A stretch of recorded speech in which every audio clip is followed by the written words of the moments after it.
which is a panel discussion session on a very exciting topic of digital fraud, something which we have not covered in this entire day one yet. So exciting sessions and exciting discussions up ahead. Digital fraud, navigating and managing the evolving threats. And before I call on the honorable panel members who are going to enlighten us, few points of discussion this panel is going to highlight: blocking digital payments fraud and account takeover in real time, managing vulnerabilities with increased demand for instant payment and evolution in payment needs, accessing payments data, location ID and digital identifier data, and many more. So without taking further time, I would like to introduce our honorable panel members in the order of the sequence. Please help me welcome with a big round of applause Mr. Kowshik, AGM-IT and CISO from SVC Co-operative Bank. A big round of applause to Guru. Guru, welcome to the panel. Please have your seat. Joining next, we have Mr. Ajay, Senior Vice President and Head of Credit Intelligence Control from HDFC Bank. A big round of applause to Ajay. Ajay, welcome to the panel. Joining next, ladies and gentlemen, we have Mr. Cyril Mohapatra, Senior Vice President and Head Digital Banking from IndusInd Bank. A big round of applause to Cyril. Cyril, welcome to the panel. And our honorable moderator for this panel session, Mr. Chandan, Head RCU and FRM Transaction from Utkarsh Small Finance Bank. A big round of applause to Chandan. Welcome to the panel. So Chandan, all over to you, and looking forward to a great session on this exciting topic on digital fraud. Hi, good evening everyone. I hope I'm loud and clear. So I know it's a tough session after the lunch. More than the fraud, I think we have to more worry about keeping you awake and interested. So I think that's the biggest challenge right now, more than a fraud right now with us, and the panel as well. So as it was told that we are going to today cover mainly the digital fraud. I'm good that as of now, since morning we have not covered it. It will include all the domain side, all the digital fraud in all aspects, in the complete life cycle and journey we're talking about here. And we have the distinguished panel. It was already introduced, so I don't think they need another introduction. So we'll move ahead, and obviously as a fraud as subject, it interests everybody. And it's known, everybody is facing, all of us are facing day in, day out in terms of basically digital frauds, payment frauds that we today align to. This would include, our case includes onboarding, the payment, as well as the whole life cycle. And I'll start my first question with Mr. Ajay. Ajay, first question to you, in general to take it parlance. How can financial institutions navigate and manage evolving payment fraud threats?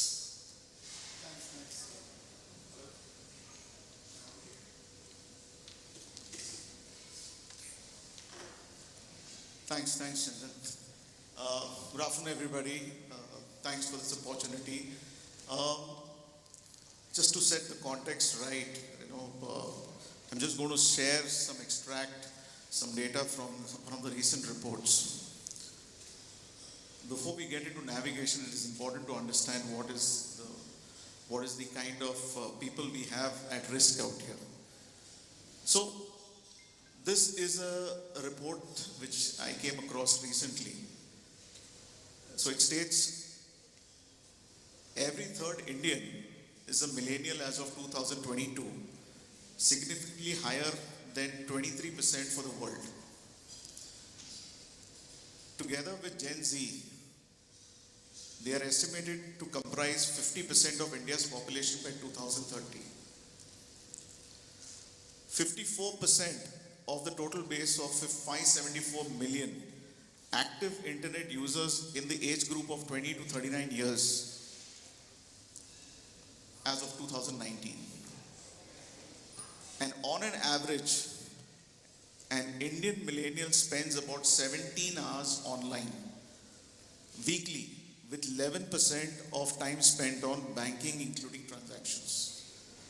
Now, when you have this kind of engagement online, you can understand the risk that they are posed to. Navigation today is very easy. It's much easier said than done.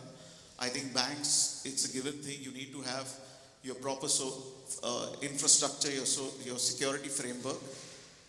But I think today one of the biggest challenges that everybody faces is the awareness, the alertness, and that's where I think a significant part of the responsibility comes in for all of us. It's extremely important that we run this kind of sessions so that people are made aware. We've seen all kinds of frauds, whether you call it payments business, you call it digital, you call the banking sector, all the kind of frauds. Most of the people who have fallen gullible, vulnerable to these frauds are the ones who are clearly not aware. It's too much of, they're engrossed, they are not actually aware what they're doing, they're misled. So I think the biggest investment has to be into the awareness part. That's what I believe, Chandan. Hello. I agree, Ajay, on this, and as you have quietly covered in terms of the scope and the reach of today in terms of digital transactions, both in terms of payment as well as on the onboarding. And obviously the weakest link, as you said rightly, is the people. And it's only can be handled with the awareness. On one point I have a bit different view in the sense only academics doesn't help. I mean, people used to say earlier that people who are highly qualified don't fall for it. Frankly speaking, the data that we see today is not true. I mean, even the well-educated people are falling for such social engineering frauds. And it's very important that we do good investments in terms of not only creating awareness, but also on the technology side to balance out both the convenience and the controls without letting go of the controls. I think all of us on the same page. I will just take Guru on the next question. Guru, as a CISO of a cooperative bank, what do you think should be the approach to mitigate digital fraud risk? First of all, thanks Sinex for having me here, and thanks to SCC Bank for giving me this opportunity to represent them. To start with the basics, we need to first understand, or let me say, digitization or digital payments is a need of the hour today. And digital first is no longer a choice, it has become a necessity. So, coming back to the basics of digital frauds, fraudsters, what do they exactly want? Okay, they exactly want customer data or PII data, which is, now this data can be present in, it can be obtained either from organizations' data centers, it can be obtained from the dark web or from the customer directly. So, with the cybersecurity frameworks that are in place, even RBI has its own cybersecurity framework for cooperative banks, the kind of controls that are put in, it becomes easier for fraudsters to attack the customer directly or get it from the dark web. So what are the controls that banks need to put in place is try to address the human factor, because that is where the data leakage happens. Like Ajay and Chandan said that the human factor is the weakest link in the cybersecurity chain. So that's the area which is very difficult to control. So in spite of n number of security trainings or awareness sessions that we hold for our teams, that includes teams of vendors or people with admin privileges within the bank, and for customers, there are chances that the human aspect or the circumstances in which the person is working, it may be difficult for him to realize at that point of time. So, like human emotions, like you have the kind of fear, urgency, then there's a point of greed, curiosity. All these factors get exploited by fraudsters to get this. So, what is the way out? So, one of the main point is we should, as a bank, I would say that there should be constant monitoring in place. especially the dark web where a lot of data is available. And within the organization also, coming to the point of data leakage, because that's the reason why data from the bank has landed in the dark web. So we should have solutions like DLP in place which can properly, with a proper data classification and data flow analysis, all these issues can be addressed. And to sum it up, just having controls in place is not enough. These controls should be effectively implemented and properly monitored. So that's what I feel is the need of the hour today. Thank you, Guru, on this. And I completely agree with you when you're saying that people itself is not enough. We have to invest on the technology and the security and a lot of protocols on the dark web. As this previous presentation was talking about, a lot of information are leaked out in the, and everybody's information, and all of us know that everybody's information is in public. It's a two-way street, and it's a double-edged sword. As it was told 2 minutes back in the previous presentation, that everything is in public, it implies that as well. I mean, we may be looking at it from the consumption side, but we are as exposed as we want to use others' data. Let us appreciate that as well. So it's very important that we don't disclose too much data in public. And as you said rightly on the greed and lure, I call it as a 2x2 things. Froster use as greed, lure and threat, and people fall for fear and lure. That's what happens. And best and another portion is that it's a GIF. So greed, fear, and inquisitiveness. To worry, what is this mail? Click on this link. So that takes away. And my principle to this is to stop this is always verify. Trust but verify. That's most important. Always check. We do search internet for a lot of things. It's important that we do trust but we verify things. Next question is for Cyril. Cyril, access data payments. How do we use technologies basically, and that too mainly for access payments data, location ID or digital identifiers data for blocking digital payments from fraud and account takeover real time?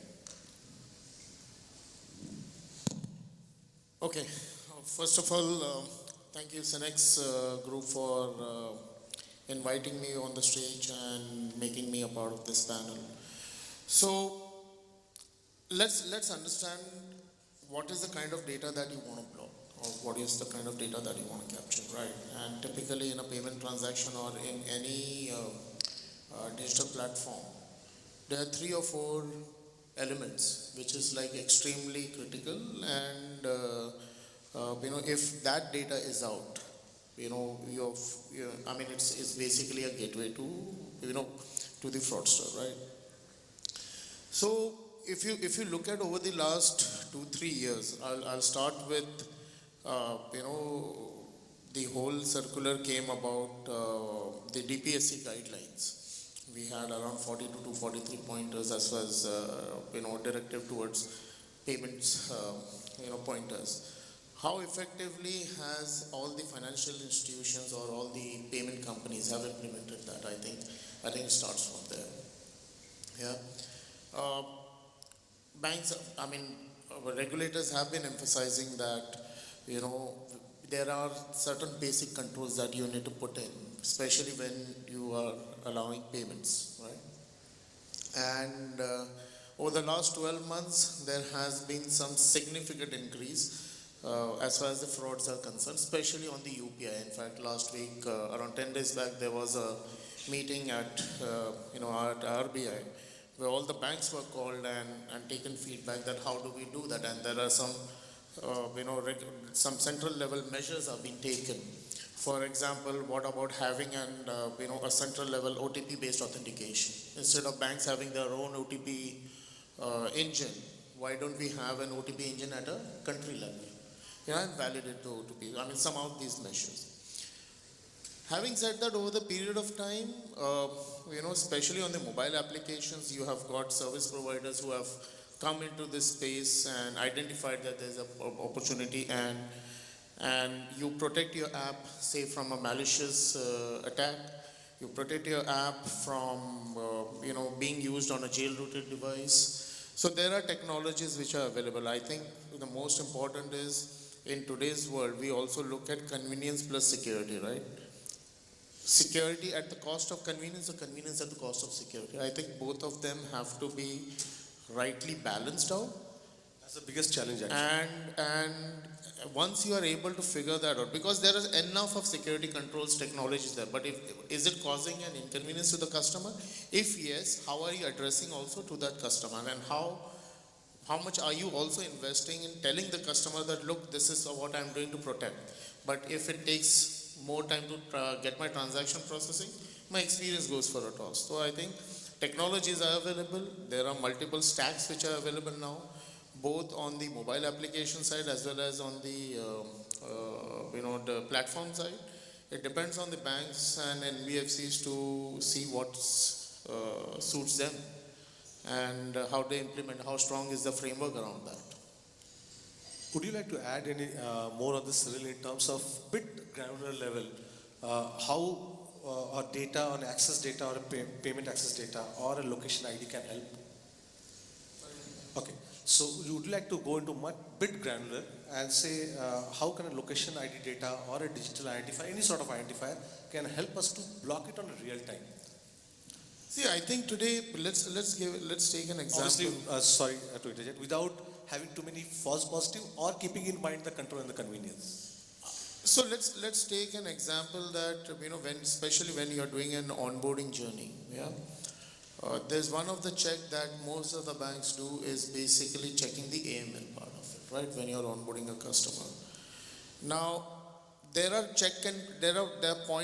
five or six data elements which is given by the the central repository when you're doing an AML check, right? How effectively are you using that is a question mark. So for example, your rule or your API set can define that, okay, fine, I want to know the country, the name, the address, the PAN and the DOP, right? As a request I'm sending. And then in the response that I get, I pick and choose that what is the best 3 or 4 parameters that I will use to match it to avoid any fraudulent onboarding onto my listing. If these rule sets are not set properly and people have not analyzed this thoroughly, then you will continue to get false positives. So it all depends that what is the kind of rules that you have configured.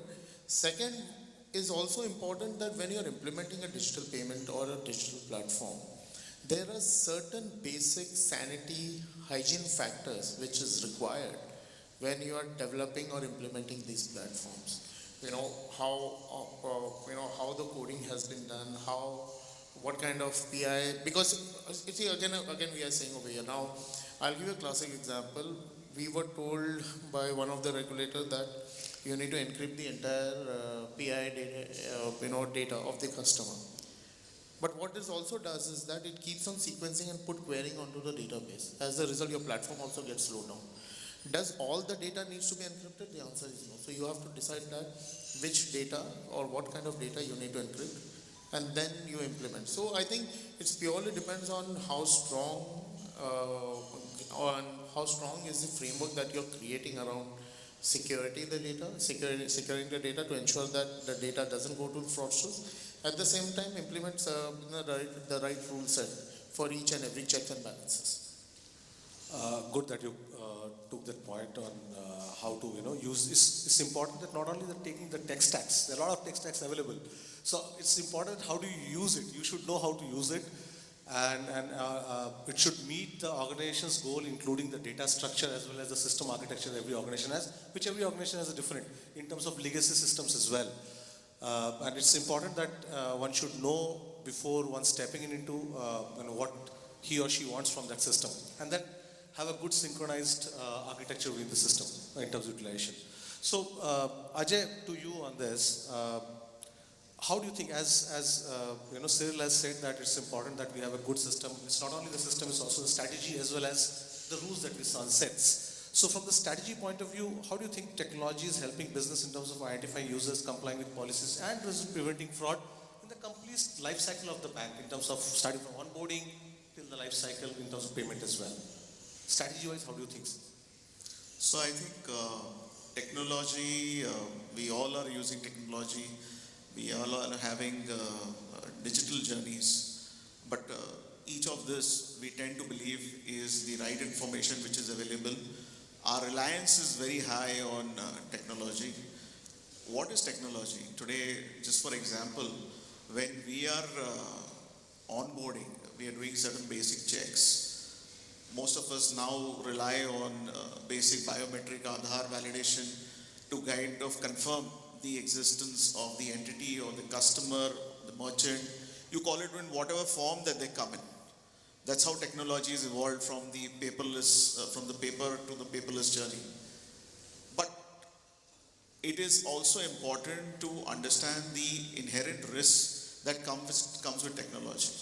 So just to kind of digress, we came across a recent incident that wherein a group of people were kind of changing the demographics in the Aadhaar based on a connivance, collusion with some people who were entrusted the responsibility of facilitating this. What it means is that your technology that you depend upon, it needs to be constantly monitored.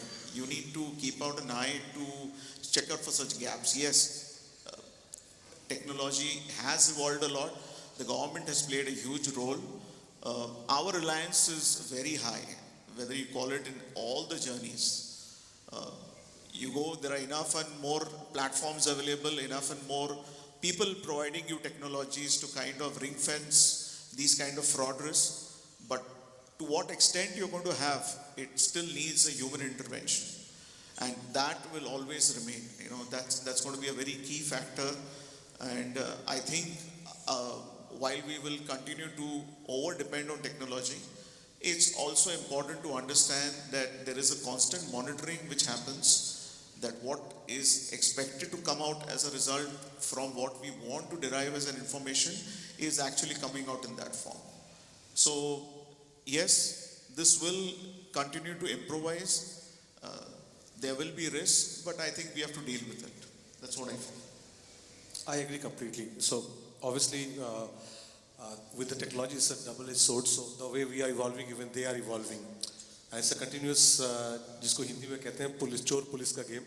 So that's what big, keeps us busy actually. So next point is to Cyril, to you on the technology side. How data and AI tech combating the payment fraud at present?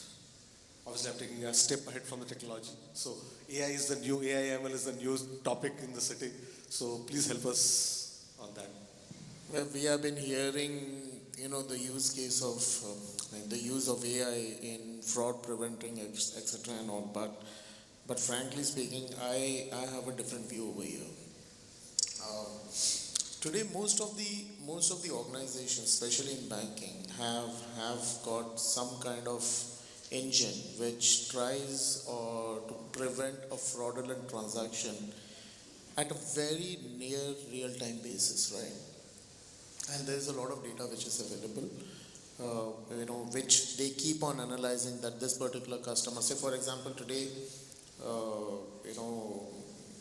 if I am originally supposed to be aged out of Mumbai and suddenly at the same time there is a card swipe that is happening in Chennai, there are institutions who are calling the customers and saying that, hey, is it your transaction? And the transaction is really blocked for that time being, and then once you give a confirmation, it is processed.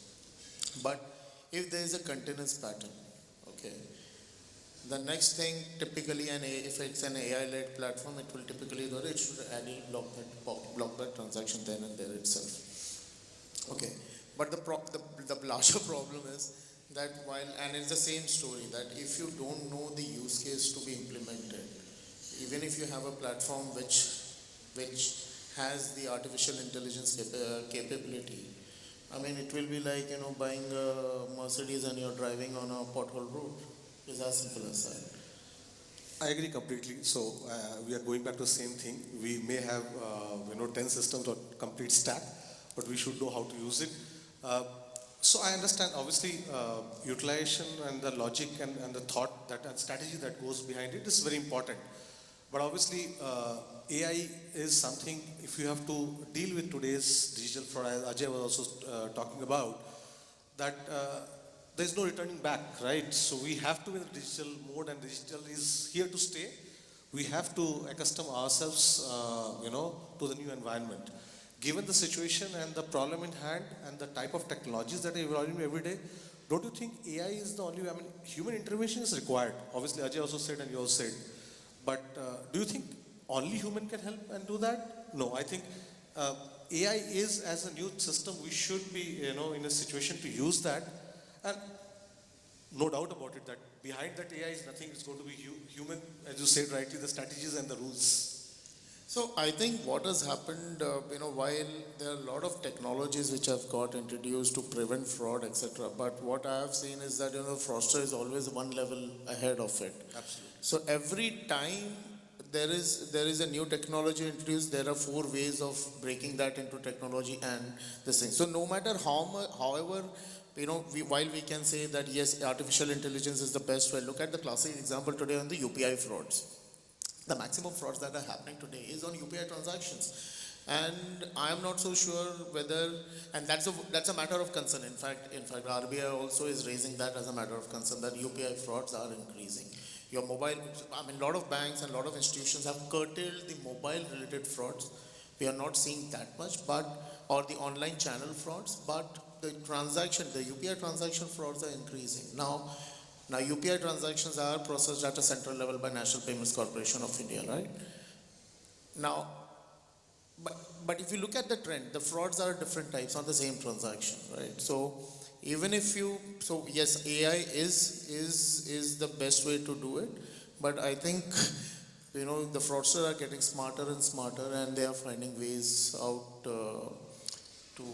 to break into those technologies. So I think we will have to keep on learning, we will have to keep on evolving with the kind of frauds that are happening, and then put the best use case. I agree. It's a learning journey for all of us, because it's an evolving thing, and AI is a new technology. So and this question is open to Ajay and Guru as well.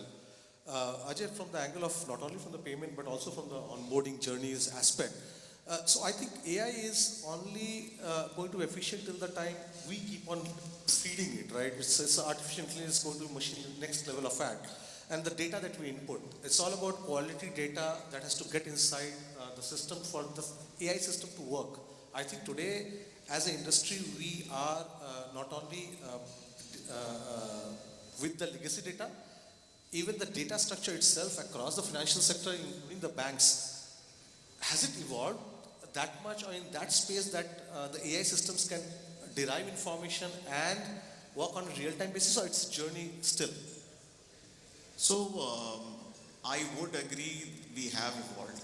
The way we were having data versus what we have now, thanks to again technology, thanks to various platforms that are there, a lot of this can be validated in some form. Yes, but I'm saying the complete reliance is also not is good. I'm saying you need to have some kind of human intervention. To check that the quality of data that is coming in. We all would agree that what we had 10 years back, 5 years back, forget 10 years, forget 5 years back, and what we have now, a lot of the information that is available in some kind of form online, you can kind of, without having to go and deploy a team or a vendor to cross-check it, you have a lot of those means today available to get this authenticated in some form. So yes, data is there in a much structured form, but trying to validate it, trying to have some kind of a cross-check is the need of the hour, and that's what helps us to correct before it realizing it's too late. Guru, you want to add something on this? Like it was discussed earlier, the use of technology, the dependency on AI/ML is yes, it's perfectly right, and it's a need of the hour. But the human factor, like Ajay said, is that also matters a lot. And the basic hygiene part which Cyril spoke about. So even if, let's say, the basic hygiene is not there in the environment, so even AI/ML systems can get hacked. Okay, so if the algorithms which are being used, or if the data, input data, the labeled data, if that gets modified, the decision making of the AI/ML system can also change. So that is something which needs to be in place. And coming to the other key risks which are there, I guess vendor risk, that is another issue which is of prime importance, vendor risk management. And zero-day threats which can also affect the environment. So to address these risks, we need to have solutions which can, or rather which can address behavioral based attacks. So it could be either the end user behavior or network behavior, if there is a sudden change in the environment. So that is something which needs to be detected and addressed. So there are solutions available which are based on the MITRE framework, which can help in preventing, detecting and blocking such attacks. And the other serious issue which is pertaining to the supply chain attacks. So that is something which is a matter of trust. So just like the customer is trusting, or rather he is made to trust the fraudster, he tries to portray as a regulatory body or as a police or an income tax department official or whatever. On the bank side, we trust the OEMs. So whatever data or other updates, security updates, patches we get from the OEMs, if they are also infected by malware, that can also cause leakage of customer data, which ultimately lands up in the dark web, and then that is used by fraudsters to carry out their attacks. So I guess two-factor authentication is another control which can help within the environment and of course at the customer side also. And with the AI/ML based or I would say unsupervised machine learning techniques which can help address evolving threats, so that also can prove useful. I agree. I think all of us have the same view that whatever tech you come, I mean, you need to have a human intervention in terms of running them right, and you need to know the use case that you want to have. So I think I will take the last question to everybody, and this is open for all of three of you. What are the typical challenges? I mean, obviously all three of you come from different, so you come from the BSG side, technology development, and Ajay comes from the strategy side, and Guru comes from the InfoSec side. So this question for everybody, all three of you. What are the typical challenges faced in implementing these security controls? So let me start with Guru. So typical challenges, I would say, which I just mentioned just now. So the technology related challenges are always there. And the next is about skilled resources. So even partners, technology partners sometimes face challenges with implementing. Like Cyril said, just having a control is not enough. You should know proper use cases which need to be developed and put in place. So typically what happens is if there is no enough data available, then creating use cases becomes a bit of a challenge. So that is one of the challenges. And the other point was about, again, the data privacy part, which point was discussed. A lot of controls need to be put in place for ensuring that this data does not leak out of the bank. So I guess these are the major two challenges. Insider threat, I would say, is another big challenge that needs to be addressed. So having a behavioral based attack detection kind of a solution in place will surely help to ensure that such attacks are detected in time and blocked. Yeah, Ajay. So one thing is that today everything is, we want in real time. You know, there's so much of over dependency. We want to believe that what we are getting is the right, is in the right form, is the right output.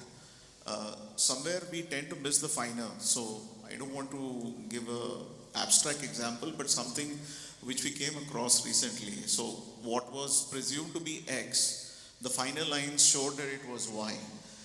Fortunately, it could be detected. So that's where we feel the biggest challenge is that we want to give everything in a real time kind of a scenario.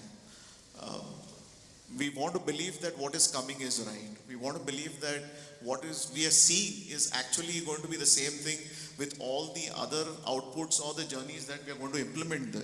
Absolutely. That's the biggest challenge I feel. And fortunately, that is where when we want to implement anything, it's important to kind of check that what is the actual concern that is going to come out rather than going later on and realizing it's a mistake. So over dependency is a concern. Getting this in real time, which we want it, we have multiple platforms and all that, but also there needs to be some validation. So these are real challenges that we all are going to face in the future.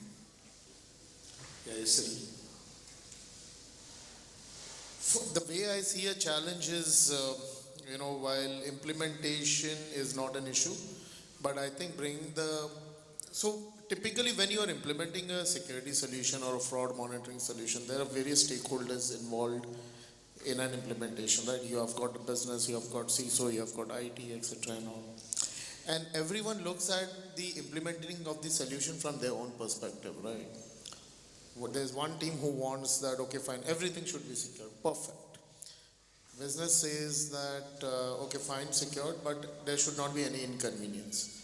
Third is, as Guru mentioned, that, who will run and operate on a BAU level? Do I have the right skill set, etc. and all? I think bringing all these guys into a common ground and deciding that, and bringing the right mix of security and convenience and implementing it has always been a challenge, and which I have seen not only in one organization, in many organizations. I think till the time, yes, we want to be secured, but at the same time, am I creating a lot of inconvenience to the customer? And at what cost it's coming? And do I have people who understand the security solution and put right rule set around to ensure that A, transactions are secured, B, customer is equally,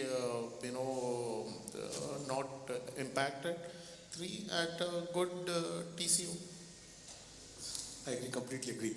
So bringing all the stakeholders together itself is a big challenge, and getting the right resources everywhere. So, I agree. I think all of us agree here is the biggest link is the human being, be it our side in terms of our people who are trying to control, create and maintain the control environment, as well as the customer side, or even non-customers who fall for such frauds. But apart from that, as far as my personal experiences goes, and so many years in the banking, is, as everybody said, there are a lot of technologies in the involvement. Some are on the niche technologies, you have to integrate via the APIs and all. A lot of work has to be done in terms of integration.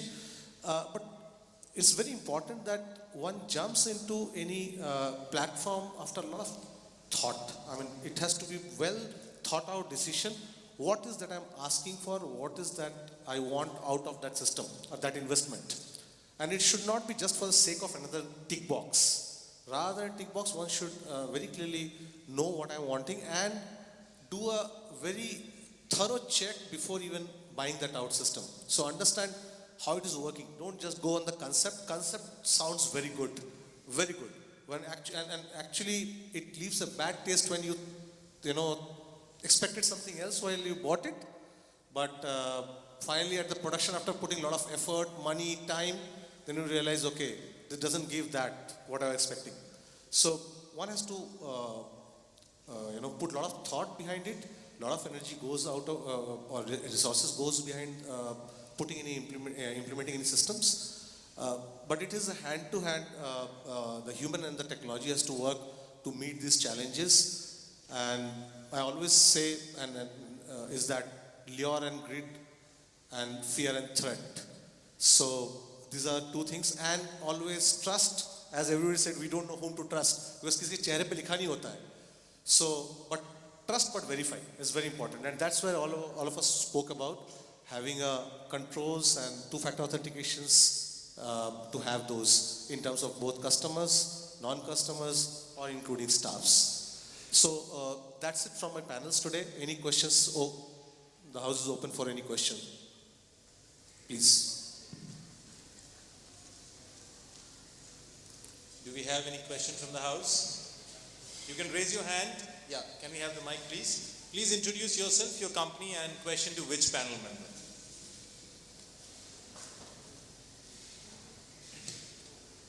Yeah, Dilshad here from IndusInd Bank. Yeah, we can secure the data in the application, we can secure the transaction in the application, but if still fraud happens or some transaction has been or some debit credit has been done in the application. So I just wanted to know that either we can build one mechanism by involving RBI that in order to protect that, because if someone do a transfer from bank A to bank B to bank C, and then an ATM withdrawal, then how we can just within, there should be one point where we can able to identify where the money has gone from bank A to actual withdrawal. So how can we make it easy? So you are, let me summarize your question. You are saying looking for a platform which will give the complete end-to-end trail of a transaction, yes. And you can stop it. Yes. Cyril, would you like to take that? I had mentioned some time back, in fact, in this discussion, is that you talked about involving RBI. Yeah. And let me tell you, there are two things that has happened over the last week, 10 days. RBI is forming up a body, which basically, are working with all the banks and coming out with a model to ensure that these frauds are curtailed. One of the measure which I was talking about, one of the model which I was talking about, what about having a centralized OTP service? Having said that, having an end-to-end trail of a transaction is still there, and there are technologies you can use blockchain to identify, the source start and the end where the transaction ended. So to answer your first part of the question, regulators are working on this and really working on faster pace. Second is on the kind of product, data security or the data protection is concerned. I think the new bill which has come, I think the data protection bill, I think that is something that everyone will be implementing, and hopefully that you will be able to curtail these kind of frauds. Thank you, panel members. Any question, any other question we have from the house? Please raise your hand.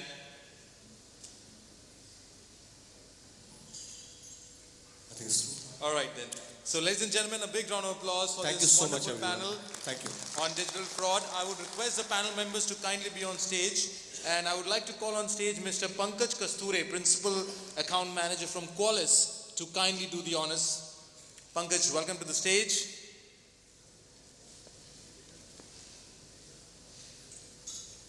We'll start with honoring Mr. Guru Kowshik, AGM-IT and CISO from SVC Co-operative Bank.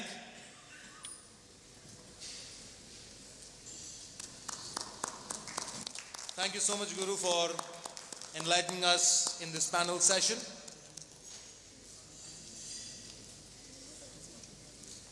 Followed by Mr. Ajay, Senior Vice President and Head of Credit Intelligence Control from HDFC Bank. Thank you so much, Ajay, for your wonderful contribution and enlightening all of us in this panel session. Mr. Cyril Mohapatra, Senior Vice President and Head of Digital Banking from IndusInd Bank. Thank you so much, Mr. Mohapatra, for enlightening all of us and contributing in the panel. and our honorable moderator, Mr. Chandan Poddar, Head RCU and FRM Transaction from Utkarsh Small Finance Bank. Thank you so much, Chandan, for wonderfully moderating the session. I would request the panel members to kindly step forward for a group photo, and Pankaj, if you could also join them.